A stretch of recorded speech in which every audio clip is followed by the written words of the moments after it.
Hello and thank you for listening. I'm Cassidy Ray, 31. 8 years ago, I left Austin with one suitcase and no plans to return. Last spring, my grandmother Luella, my only true family, was diagnosed with heart failure. She dreamed of one last trip to Italy. I said yes, but at gate 37, my father told her she wasn't on the ticket. It wasn't a mistake. It was fraud. That night, I realized survival isn't silence. It's speaking so they can't erase you again. Before I tell you what happened next, let me know where you're watching from.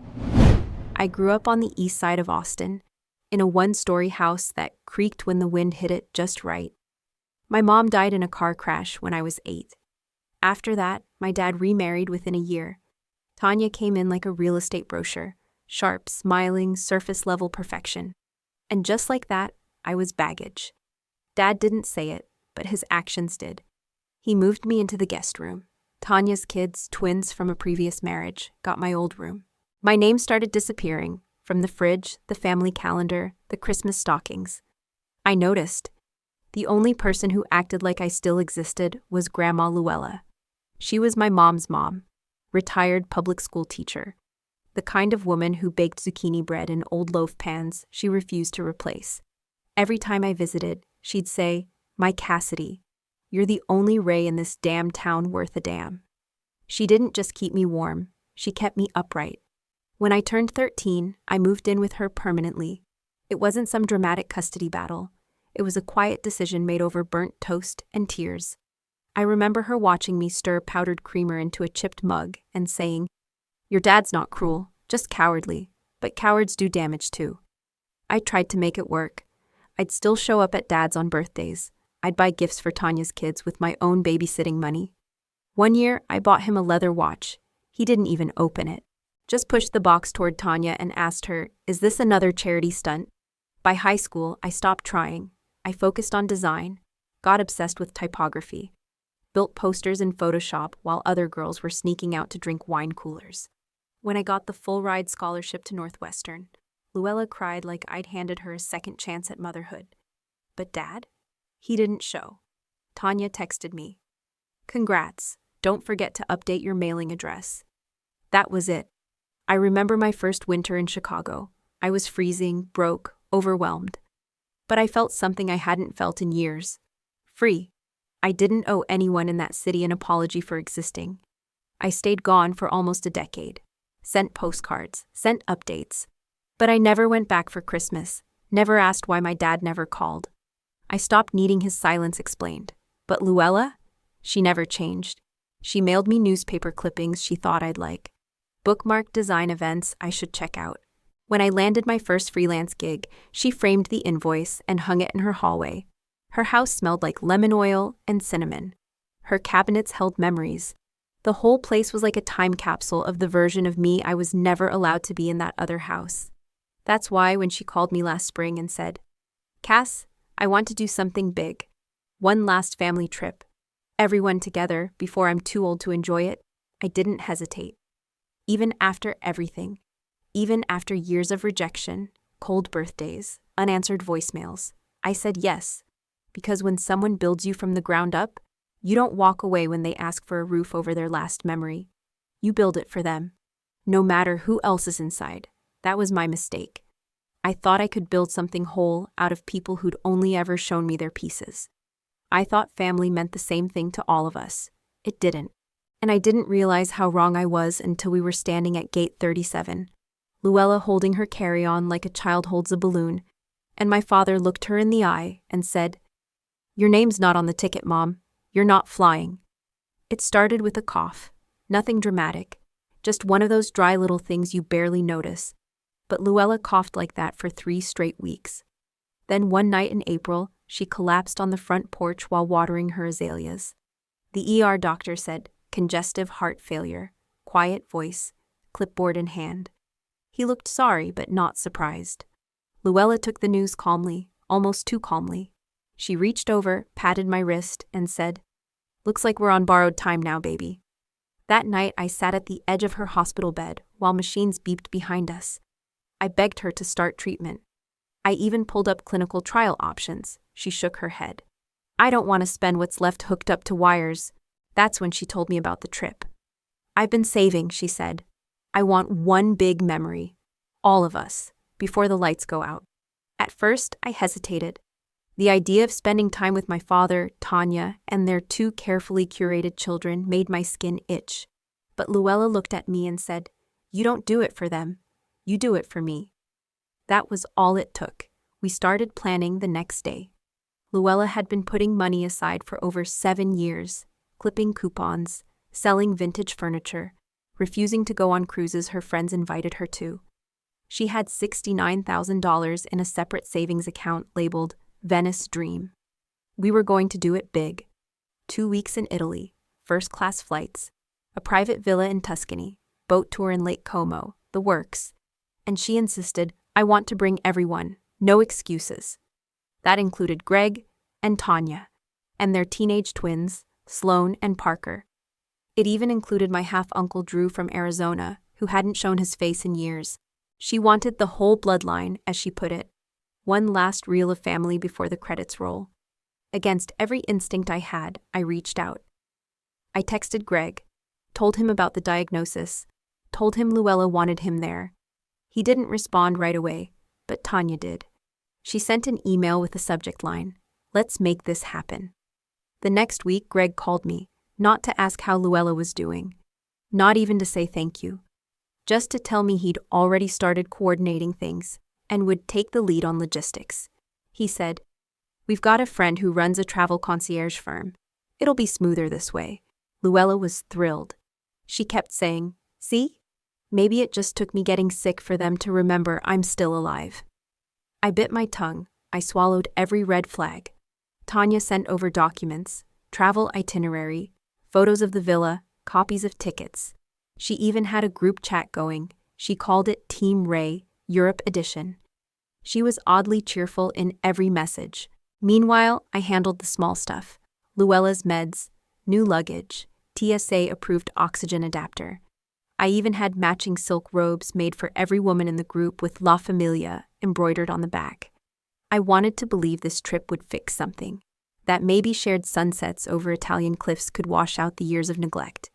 Maybe I was naive, or maybe I just needed it to matter so badly I convinced myself it already did. The morning of the flight, we were all supposed to meet at Denver International. Everyone flew in from different places. I flew with Luella from Austin. We arrived early. I wheeled her up to the Delta check-in counter and she whispered, "I feel like a teenager going to prom." We waited by the Starbucks near Terminal B7. I spotted Tanya first, white linen pantsuit, designer roller bag, iced matcha in hand. She looked rested, polished. Like this was a brand deal, not a family trip. Greg came next. Same stiff posture, same Bluetooth earpiece, like he was managing a hedge fund while boarding a plane. Then Sloan and Parker. Matching Patagonia backpacks, AirPods in. No one hugged Luella, not even a handshake. Luella didn't seem to notice, or maybe she pretended not to. She smiled and said, "My babies are so grown." Tanya just nodded. At the gate, I asked Greg if we were missing anyone. He said flatly, "Nah, everyone's accounted for." That was the first time I felt the shift. Something wasn't right. But it didn't register until 5 minutes later when we approached the boarding counter, and the gate agent looked at Luella, checked her ID, and then glanced back at Greg. "She's not listed," the agent said. Greg didn't look surprised. He didn't look shocked. He looked annoyed. He turned to Luella and said, "Mom, there was a change in plans. You're not flying." That was the moment my ears went silent. I stepped forward, trying to process. "What do you mean she's not flying?" Greg avoided eye contact. Tanya took over. There was a mix-up. The concierge said it was too complicated with her health stuff. Insurance wouldn't clear her. "I'll give her my seat," I said instantly, and that's when it happened. Greg stepped forward, fast. His hand came down, loud, sharp, sudden. People gasped. The TSA agent behind the podium turned around. Greg looked straight at me and said, "Enough with the drama. You always pull this shit." Tanya said nothing. Parker laughed under his breath. Then they boarded. Just like that. Left me and Luella behind. Like luggage someone forgot to claim. We stood there in silence long after their plane took off. Luella didn't cry. She just stared at the empty gate, like she was trying to convince herself she hadn't imagined what just happened. Her carry-on sat upright beside her. Mine was already halfway to Rome. I booked us a rideshare back to my apartment. The driver didn't say a word. I didn't either. Luella kept her hands folded in her lap the entire time. When we got inside, I made coffee just to have something to do. She sat at the kitchen table, still wearing her boarding pass like a badge she wasn't allowed to use. I tried calling Greg. Straight to voicemail. Tanya blocked me. Parker and Sloan never had my number. I sent one message into the group chat. No response. 10 minutes later, the chat name changed. I was removed. That night, I barely slept. I pulled out every email, every itinerary, every receipt Tanya had sent over the past 6 weeks. I looked closer. At first glance, everything looked legit. But I noticed something small. Every file had the same issue. No digital signature. All PDFs, no booking links, no tracking numbers. Then I remembered something. Tanya had sent Luella the final confirmation herself. From her Gmail. Not from the travel company, not even from a booking site. I opened Luella's inbox. She still used the same password. Lemonbread79. Nothing from the agency, nothing from the airline, no receipt for Luella's ticket. Nothing that proved she'd ever been officially booked at all. I clicked into her bank account. She'd transferred the entire $69,000 to a business called Elysian Journeys, a boutique travel firm Tanya claimed was elite-level curated. But when I looked it up, there was no website, no LinkedIn, no Yelp reviews. Just a blank Google business page with one review dated 2 years ago. Do not trust these people. Total scam. My stomach dropped. I ran the EIN number attached to the payment through a public database. The business was registered in Florida under a woman named Kendra Alcott. That name rang a bell. I searched Tanya's Instagram. There she was, brunch photo. Kendra tagged as my biz soulmate. They funneled the money, Tanya's friend, fake agency, real transaction. I opened the PDFs again, zoomed in on the passenger manifest. Luella's name was never listed, not once. I checked the metadata, created 2 days before Tanya sent it, not from Delta, made in Canva. I printed everything, highlighted the routing number, drew circles around every cropped screenshot. Then I called the concierge number Tanya had given us months earlier. It rang 3 times, then disconnected. That's when I knew this wasn't a mistake. They never intended for Luella to come. This trip, her final wish, her one last memory, was a cover. They used her illness, her savings, her hope, and they erased her. I sat at my kitchen table staring at the evidence, pages of lies, disguised as a gift. Luella shuffled out of the guest room wearing the slippers I bought her for Christmas. She looked smaller than she had the night before. She asked, "Do you want me to call them?" I said no. I couldn't trust my voice. Later that morning, I called my cousin Brielle. She wasn't close to Greg, but she'd been around the edges of family events. I told her what happened. She went quiet. Then she said, "Cass, you didn't hear this from me, but they've been talking about moving Nana into assisted living since January." I asked, "Did Nana know?" Brielle paused. "No. Greg said she was starting to forget things, said she wasn't stable, that you were too emotional to handle her care long term." I hung up, went straight to the folder in Luella's closet, the one with legal papers. I found her power of attorney form. Greg was listed as secondary. I was primary, but next to it, in the back, another document. A newer one, dated April 1st, signed only by Greg and Tanya.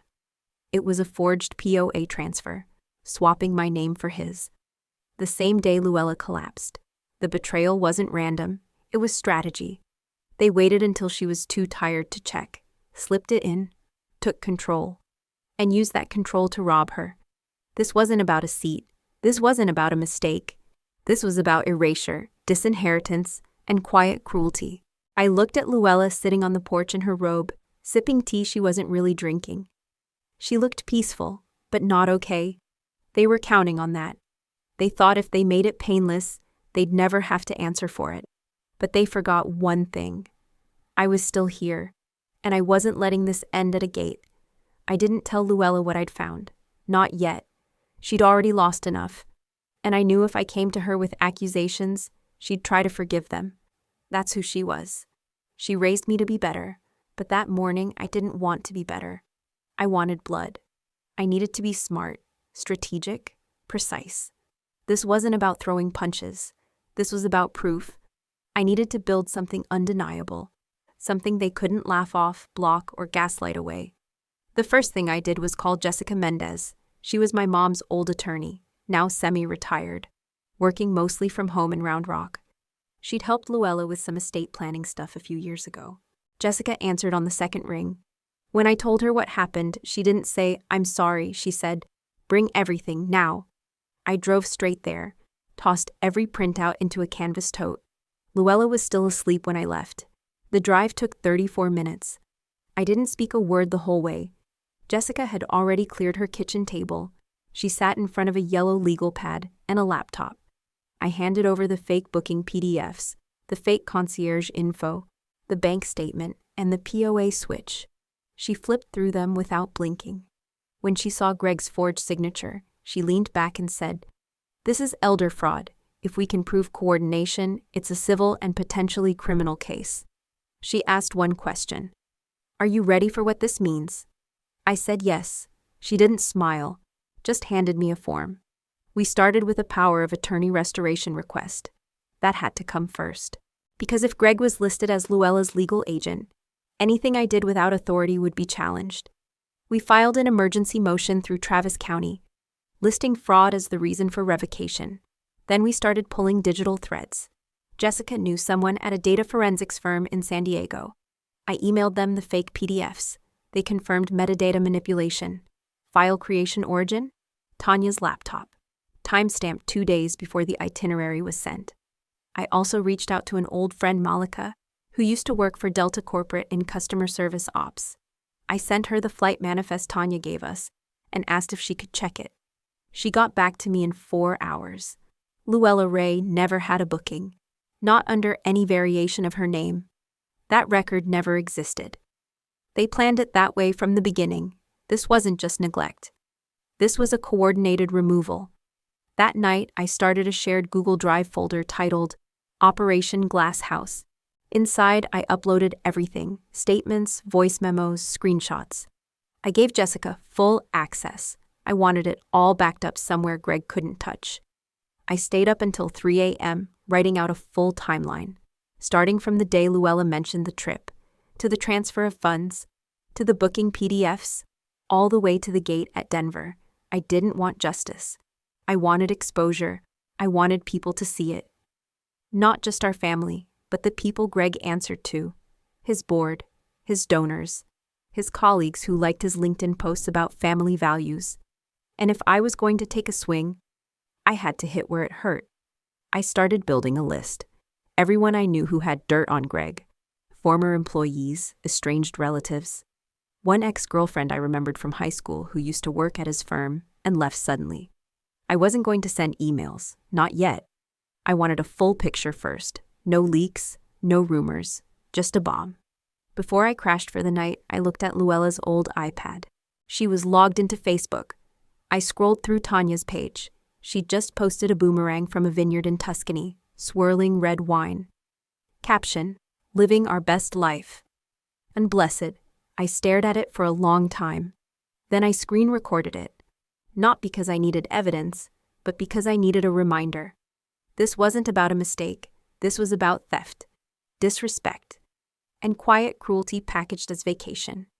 And I wasn't going to let it slide. 2 days later, I went to Luella's storage unit.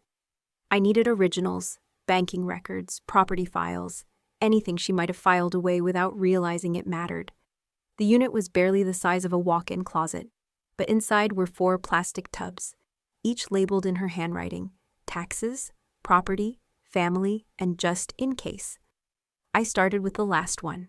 Inside were old insurance forms, expired IDs, a manila envelope labeled Estate Final.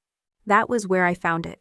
A printed copy of the original power of attorney, notarized 5 years ago, my name, signed in her handwriting, dated official. I took pictures of everything. Then I pulled the property bin and found something else, a printout of her will. Not the public copy I had seen before, but an amendment dated 6 months ago. Handwritten note attached. Jessica said this is the final version. I sent it to Jessica. She called me instantly. Cassidy, this version splits her estate 50-50 between you and Greg. The old one gave Greg everything if you declined. I didn't answer right away. I was too busy scrolling to the clause Jessica mentioned. If Luella was deemed mentally incompetent, Greg would get sole control. And that's when everything clicked. They weren't just after a vacation. They were positioning her for removal, financially, legally, physically. The Italy trip was never about memories. It was about proof. If Luella couldn't make an international flight, couldn't handle herself at the gate, Greg could use that to push for guardianship. A soft coup, disguised as a family bonding trip. I drove home with the bins in my trunk. Luella was in the living room, watching an old rerun of Jeopardy! When she saw me carrying paperwork, she asked, "Are we in trouble?" I sat beside her. I didn't show her everything, just enough to explain. That her money had been redirected. That Greg and Tanya had manipulated the documents. That they were actively removing her from her own life. She didn't cry. She just whispered, "They've been planning this since I got sick." I nodded. Then she stood up, walked to the kitchen, and poured herself a glass of water. No shaking hands, no confusion. "Tell me what we need to do." The next morning, Jessica filed for an emergency guardianship review. At the same time, I contacted a journalist named Avery Kim. She'd done a podcast episode 2 years ago about elder abuse inside wealthy families. I pitched our story anonymously. She didn't respond right away, so I changed course. I called my half-uncle Drew in Arizona. He hadn't talked to Greg in 10 years, after a fallout over some startup money. He picked up after the third ring. I told him what happened. He didn't even pause. I knew he'd pull something like this. "What do you need from me?" I asked if he had anything. Emails, contracts, old voicemails. He did. 2 folders full. One included a forwarded email chain from Greg to Tanya. Once she's locked out, we file the POA change. If Cass acts out, we document it as instability. Play it smart. Dated March 22nd. They'd planned it before Luella ever sent the transfer. This wasn't about one slap. It was about a long strategic erasure. And I had the receipts. Once I had the email thread from Drew, I knew I needed to move. Quiet wasn't enough anymore. They were counting on silence, on family shame, on the fact that people like Luella don't make noise when they're hurt. I booked an appointment with a notary and took Luella with me. We revoked every version of the power of attorney except the original. We filed it, legally, publicly, permanently. Next, I contacted a financial fraud investigator, Ava Morris. She used to work white-collar crime in Dallas before going private. I found her through a Reddit thread about inheritance theft. She wasn't cheap, but she was good. Within 48 hours, she traced the $69,000 from Luella's account to Elysian Journeys, then into a holding company registered under Tanya's cousin. Every dollar. Mapped, proven. Ava's report was 22 pages long. She called it pre-litigation gold. I printed 2 copies, one for Jessica, one for the press, because now I was done playing defense. Avery Kim finally called back, the podcast journalist. She'd seen my email. She said, "I've read a lot of family horror, but this is a takedown masked as a vacation." She agreed to record an off-the-record interview. We met in a downtown co-working space. I brought everything, documents, voice notes, screenshots. I didn't cry once. After 2 hours, she looked at me and said, "If you want to go public, this will explode, but it'll cost you." I nodded. They already took everything. What else is left? The next day, I wrote the opening paragraph for the op-ed Avery would pitch to major outlets. My grandmother paid for a family trip with her retirement fund. My father left her at the gate and slapped me when I tried to give her my seat. That wasn't the worst part. The worst part was realizing they never planned for her to come at all. We were ready, and still, there was one more piece left. The part they weren't expecting. Luella wanted to speak. She sat across from me, calm, composed, wearing a lavender blouse she'd saved for nice days. I asked her if she was sure. She nodded. They erased me once. They won't do it again. We filmed her statement in my living room. One take, no edits, just her voice, steady, honest. My name is Luella Ray. I trusted my son. I gave him control because I believed he'd protect me. Instead, he used that trust to steal from me. And when I showed up at the airport to see my family, they told me I wasn't invited. They took my money, but they don't get to take my name. We uploaded it to the Google Drive, sent the link to Jessica, sent it to Avery. That night, I watched it back alone, and that's when I realized this wasn't about justice anymore. This was about narrative. They told their version, in Tuscany, on social media, over dinner tables and phone calls. Now it was our turn. And this time, the story wouldn't end at the airport. It would begin there. I released the video at 7:46 a.m. on a Wednesday. No fancy edits, no dramatic background music, just a caption that read, "My grandmother paid $69,000 for a family trip. My father left her at the airport. Here's what really happened." Within an hour, it had over 12,000 views. By noon, it hit 80,000. Comments poured in like a flood. Strangers, caregivers, people who'd been cast aside by their own families. I didn't read all of them. I couldn't. Because while the internet exploded, I was already moving. Jessica filed our civil complaint: elder financial exploitation, fraudulent document tampering, breach of fiduciary duty. We served Greg's office the same morning. Tanya got hers via courier at a wine tasting in Florence. By Thursday, 3 local news outlets had emailed me. By Friday, I was on a podcast with Avery Kim. I told everything. I held nothing back. No part of me wanted to protect the people who slapped me, stole from Luella, and smiled about it online. That weekend, Greg went dark. No LinkedIn activity. His company scrubbed him from their leadership tab. An anonymous whistleblower leaked an internal memo showing they were reviewing his standing pending investigation. Tanya posted once, something vague about family betrayal and how hurt people. It didn't go over well. By Sunday, my phone wouldn't stop buzzing. People from my past, friends I hadn't spoken to in years, reached out to say they believe me. But I wasn't looking for validation. I was preparing for the next strike. We filed an injunction freezing the remaining funds in Luella's estate. Ava confirmed that over $19,000 had been moved just before the airport incident. We stopped it in time. I drove Luella to the courthouse myself. She wore the same lavender blouse. As we walked in, she gripped my hand and said, "They thought I wouldn't notice. They forgot I raised a Ray." It wasn't easy. It wasn't clean.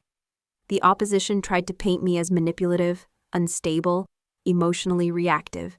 They submitted old texts I'd sent during my college years, trying to make me look bitter. They cited the slap, claimed I provoked Greg.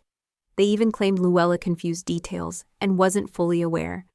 But we had timestamps, originals, testimony, expert evaluations. And we had the truth. The court granted a temporary restraining order barring Greg and Tanya from accessing any part of Luella's financial accounts. And that was only the beginning. I hired a PR consultant named Lexi, young, sharp, relentless. She wasn't interested in making me look good. She wanted the facts out fast, clean, and public. She pitched my story to national outlets under one headline: "Grandmother bankrolls family vacation, then gets left behind." CNN called. NPR reached out. A daytime talk show asked for an interview. I didn't say yes to all of it, but I said yes to enough. Because this wasn't just my story anymore. It was Luella's. It was every elder who'd been used, discarded, rewritten. That Monday, Tanya's cousin Kendra, the fake concierge, was subpoenaed. She flipped fast, admitted everything: emails, bank records, Tanya's voice memos telling her to keep the itinerary vague and not respond to questions from Cassidy.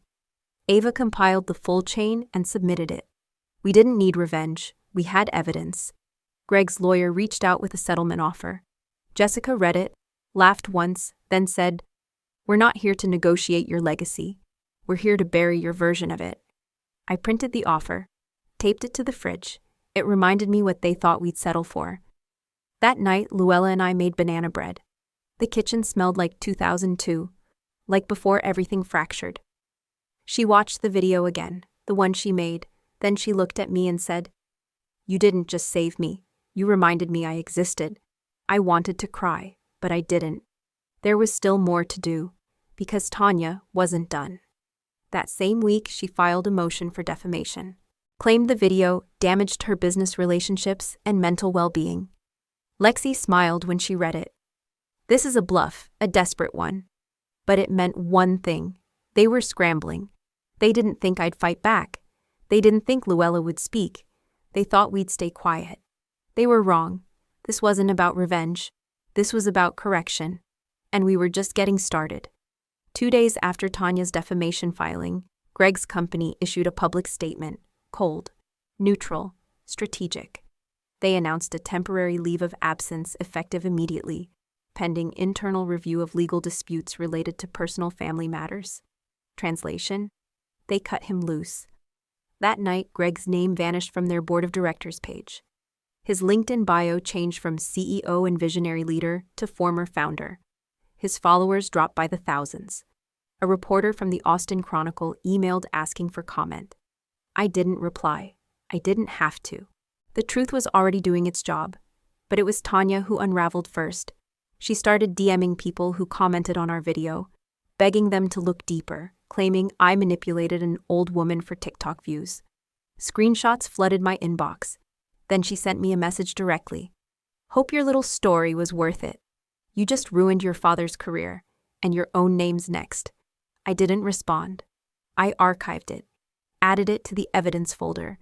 The next morning, Lexi sent me a link. A parenting blog had dropped Tanya as a brand ambassador. A fashion collab quietly removed her name from their site. Then came the real blow. A voicemail from Parker. He was 16. Greg and Tanya's golden child. The one who laughed when I got slapped. His voice was lower now, slower. "Cassidy, I saw everything. I didn't know they lied to Nana. I swear. Mom said she was sick and confused and couldn't handle flying. I believed her. I'm sorry. I'm really sorry. I played that message twice. Not because I needed his apology, but because even he was starting to see it. They thought this was going to be a temporary storm. They didn't expect consequences. They didn't expect me to keep going. But I wasn't doing this for revenge.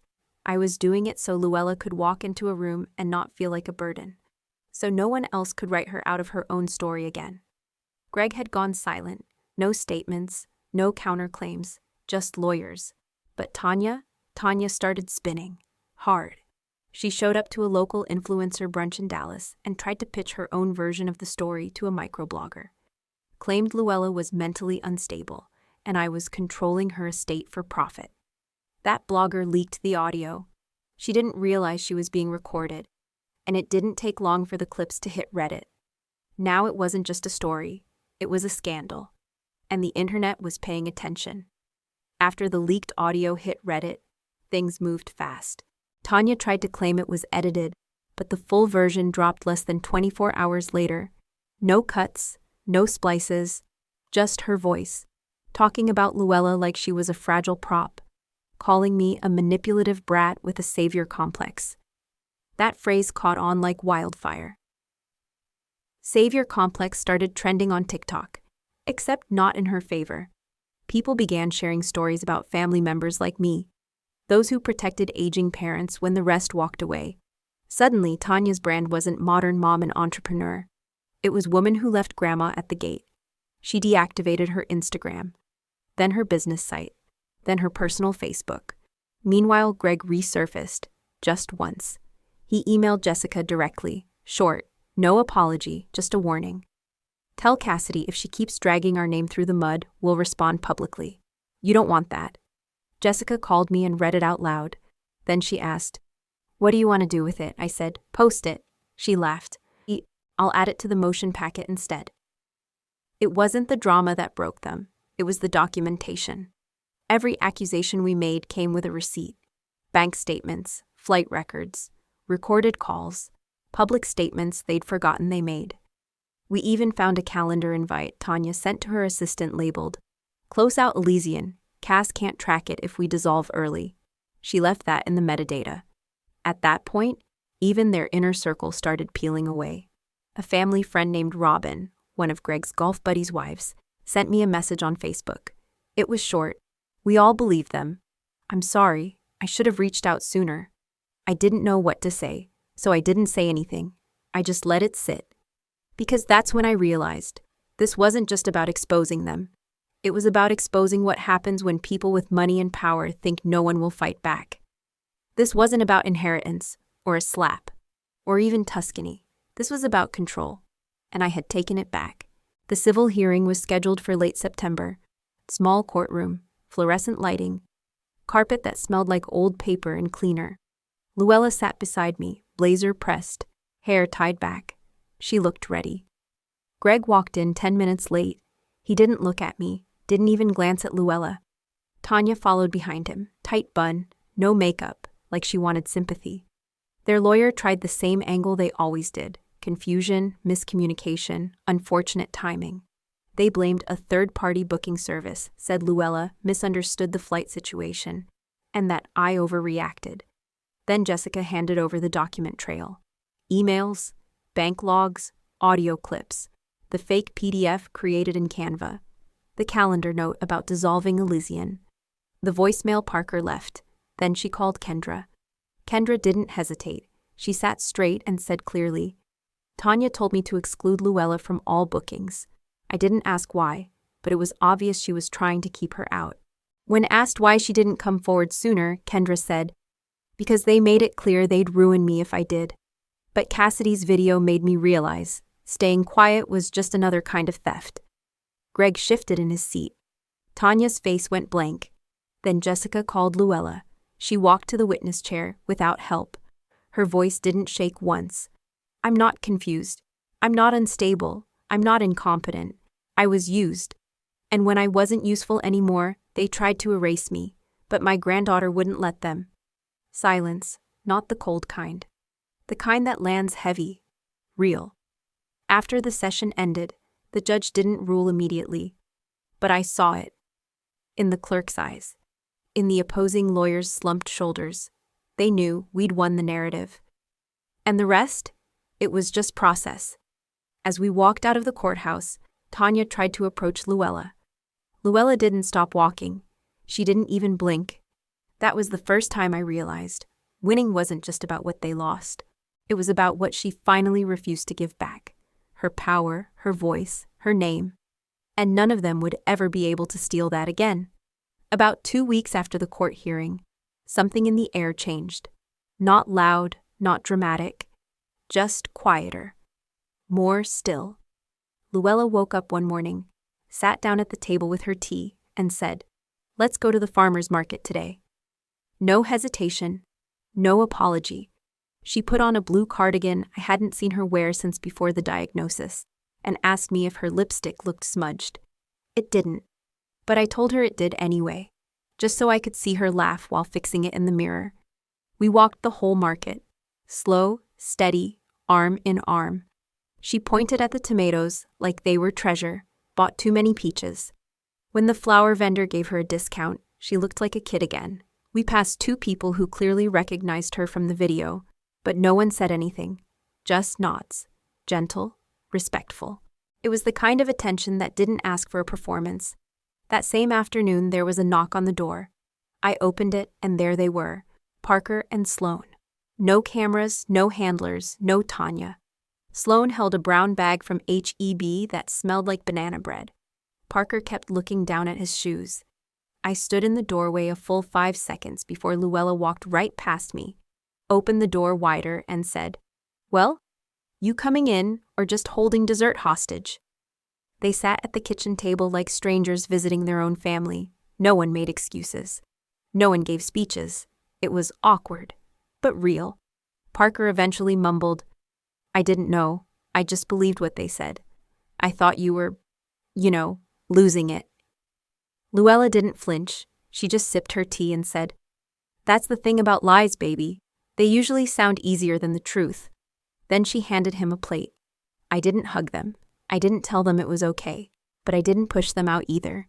Sloan asked if she could come back next weekend. I nodded. That was enough. Forgiveness wasn't a gift I owed. But maybe recognition was a place to start. The kind that comes with showing up without expecting to be welcomed. And this time, they showed up alone. 2 days later, my half-uncle Drew flew in from Arizona. He brought with him a stack of old photo albums and a folder labeled "Before It All Fell Apart." We sat outside, sorting through black and white photos of Luella in her 20s, a few of my mom in college, even one of Greg at age 6, grinning with a gap-toothed smile. Drew leaned back in his chair and said, "I should have called when Tanya started pushing Mom out. But I told myself family stuff always works itself out. I was wrong." He stayed 3 nights, helped Luella recatalog her financial papers, took her out for pancakes. They didn't talk about Greg, not once. But every time he reached across the table to refill her water, I saw something in her posture soften. He wasn't fixing anything. He was just there, consistent. And sometimes, consistency is its own kind of repair. Not everything has to be loud to be healing. Luella joined a local seniors advocacy circle a week later. They met Thursday mornings at the Austin Central Library. She didn't tell me until the second meeting.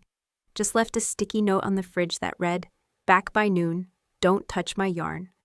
A month in, she was leading a weekly session titled, "Protecting Your Voice After They've Stolen It." She didn't mention Greg by name, but she didn't need to. When I attended, she stood at the whiteboard and said, "If they can take your money, they'll try to take your memory. That's why you write things down." Jessica, my attorney, mailed me a thank you card. No invoice inside. Just 3 lines. "You fought with fire, but you kept your hands clean. I'm proud of how you held your ground." I kept that card tucked inside Luella's estate folder. Not for legal reasons, for personal ones.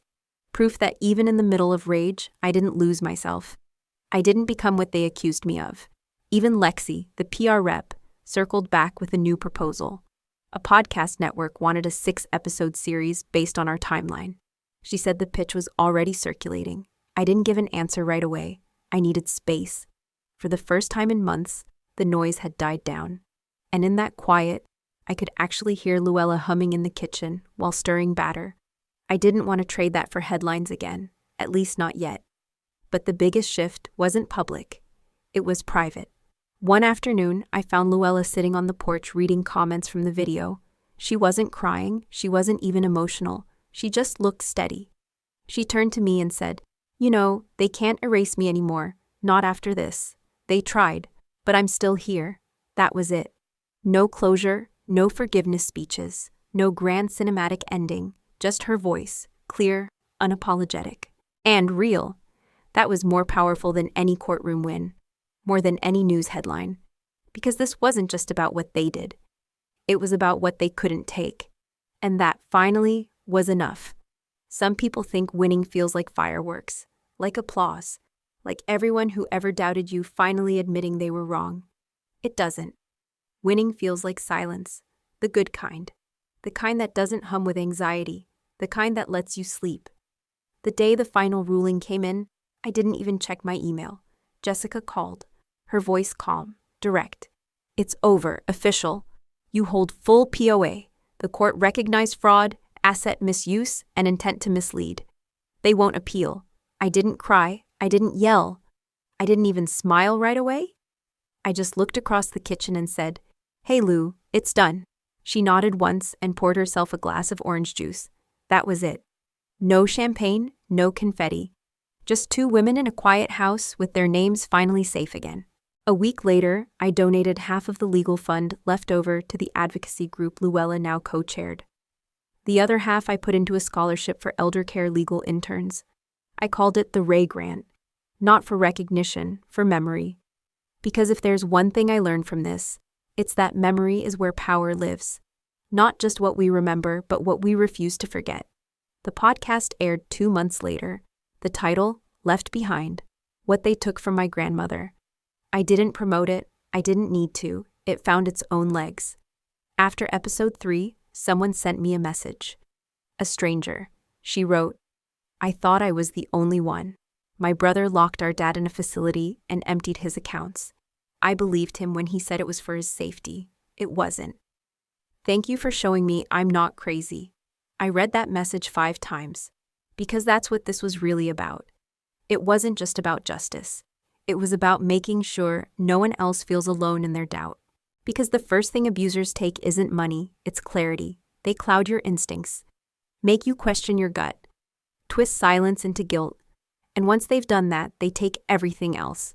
But when you fight back, when you name it, document it, speak it, they lose that power, forever. People kept asking if I'd ever forgive Greg, or Tanya, if I'd ever sit at the same table again. The answer's simple, no. Forgiveness isn't the point. Closure isn't the goal. The goal is peace. And peace doesn't mean pretending it didn't happen. It means building something stronger in the ashes. It means remembering every slap, every lie, every locked door, and refusing to let it define the rest of your life. Because I used to think family was something sacred, untouchable, permanent. But now, I know better. Family is built. It's earned. It's not guaranteed by DNA or holiday cards. It's in who shows up when everything's falling apart. It's who doesn't ask for credit when they stand beside you. It's who lets you be angry, afraid, quiet, and still calls you by your full name like it means something. That's what Luella did for me, so I did it for her. Not because I'm some hero, not because I wanted revenge, but because she mattered, and she wasn't going to be erased while I had a voice left. The day before her 81st birthday, we sat on the back porch watching a storm roll in. She reached over, took my hand, and said, "You didn't just protect me, Cassidy, you restored me." I didn't know what to say, so I didn't say anything. I just squeezed her hand back. And that moment, that's what victory feels like. Not fire, not fury, but stillness, and presence, and dignity. If someone listening to this has ever questioned whether they're crazy for feeling ignored, for sensing something was off, for wanting to say no, even when the whole family says yes, I want you to know, you're not wrong, you're not dramatic, and you're not alone. Because for every Luella, there's someone trying to take her voice. And for every Cassidy, there's someone being told they're just stirring up drama. Let them say it. Let them roll their eyes, but don't let them win. Because sometimes silence isn't peace. It's a strategy. And when it no longer serves you, break it, speak, document, stand. Even if your hands shake, even if your voice cracks, even if you have to do it alone. Because you only have to do it alone once. After that, you'll find people who see you, and that changes everything. I used to think I was trying to get back the family I lost, but now I know I was building the one I deserved. And that's the ending I never saw coming, but it's the one I earned. And it's the one I choose, every single day. If you made it to the end of this story, thank you. Thank you for listening, for sitting with the mess, for holding space for someone you've never met, but maybe understand a little too well. If you've ever been the one left behind, or the one who had to stand up when no one else would, I see you. You're not crazy, you're not difficult, and you're definitely not alone. Drop it if you've ever had to pick yourself up after family turned their back. Drop it if you're building something better, something that feels safe, even if it's small. And if you're still in the middle of it, keep going, even if your voice shakes, even if you feel invisible, even if it feels like no one's watching. Because I promise you, your voice matters. You matter, and they don't get to decide your worth. Not anymore. You're not here by accident. You're here because something in you refused to stay silent. And that alone is powerful. Thanks for being here. Thanks for staying. And if you know someone who needs to hear this story, share it. One share could be the thing that makes someone finally say, no more. See you in the next one.